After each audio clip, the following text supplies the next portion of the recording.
এখন ব্যতিক্ৰমী বিয়া ঘৰ। বিয়া ঘৰত উদুলি মুদুলি পৰিৱেশ। আয়তী উৰুলিৰে ভৰিছে ৰভাতলি। বেণ্ড পাৰ্টিও বাজিছে, সকলোৱে কঁকাল ঘূৰাই নাচিছে।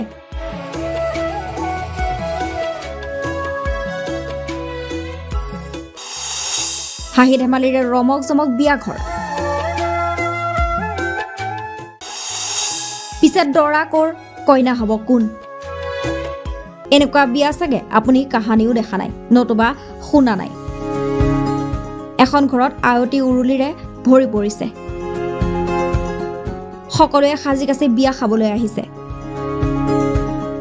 বেণ্ড পাৰ্টি তালে তালে ফূৰ্তি কৰিছে, নাচিছে। খাদ্য সম্ভাৰ পুৰোহিত আলহীৰে ভৰপূৰ ৰভাতলি। বিয়া ঘৰত এখন বিয়াৰ বাবে লাগতিয়াল সকলো আছে, কিন্তু দৰা কইনা ক'ত আছে সেইটোৱে আচল ৰহস্য। এই বিয়াখন আনতকৈ কিছু পৃথক। ইয়াত কোনো দীৰ্ঘদিনীয়া প্ৰেমৰ অন্তত যুৱক যুৱতীৰ বিবাহ সম্পন্ন হোৱা নাই। ইয়াত বিবাহ হৈছে দুডাল গছৰ মাজত।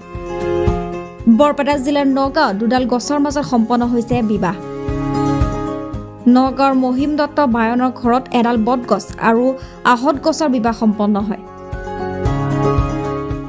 গছ দুডালৰ বিয়া খাবলৈ অঞ্চলটোৰ বিভিন্ন প্ৰান্তৰ পৰা লোক আহি ভিৰ কৰি তোলা পৰিলক্ষিত হৈছে। অসমীয়া সমাজত প্ৰচলিত নিয়ম অনুযায়ী ৰাতিপুৱাৰ ভাগত মহিলাসকলে উলহ মালহেৰে পানী তুলি আনি গা ধুৱাই গছ দুডালক। তাৰ পিছতে তিনিজনকৈ পুৰোহিতে হোমৰ জুইক সাক্ষী কৰি সম্পূৰ্ণ নীতি নিয়মেৰে সম্পন্ন কৰে বিবাহ কাৰ্য। কিয় এইদৰে উলহ মালহেৰে গছ দুডালক বিয়া পাতি দিলে সেই কথা পৰিয়ালৰ লোকৰ মুখেৰেই শুনক। নমস্কাৰ, মোৰ ঘৰ বৰপেটা জিলাৰ নগাঁও গাঁৱত অৱস্থিত। আজি এটা উলহ মালহেৰে গছৰ বিয়া সমাপন কৰিবলৈ প্ৰয়াস কৰিছোঁ। গছৰ বিয়াটো এনেকুৱা ধৰণৰ যে মন্দিৰ যেতিয়া আমাৰ থিতাপি হৈছিল বেলগছেৰে সৈতে, তাৰপিছত অট'মেটিক আহত গছ আৰু বটগছ গজি আহিছে। আহি পেলাই দুইডাল মেলপাছ লগাই মানে ডাঙৰ দীঘল হৈছে। মই 2-4জনমান জ্যোতিষী আৰু ব্ৰাহ্মণ পুৰোহিতক সোধাৰ পিছত তেওঁলোকে এখন বট আৰু আহতৰ মাজত বিয়া পাতি দিবলৈ ক'লে।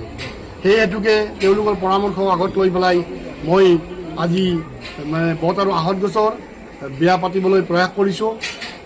আৰু এই চেগতে নিউজ লাইভৰ কৰ্মকৰ্তালৈ মই ধন্যবাদ জনাইছোঁ। সম্পূৰ্ণ হিন্দু ধৰ্মৰ নীতি পৰম্পৰাৰে মই এই বিয়াখন পাতিছোঁ। মোৰ 3গৰাকী পুৰোহিত আছে।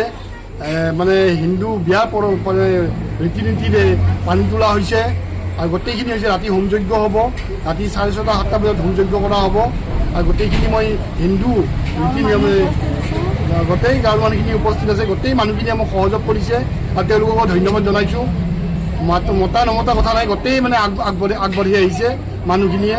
এনেকুৱা এটা অলৌকিক ঘটনা চাবলৈ গাঁৱৰ মানুহ হেতা ওপৰত লাগিছে। ব্যুৰো ৰিপৰ্ট, ৰিপৰ্টাৰ এনে।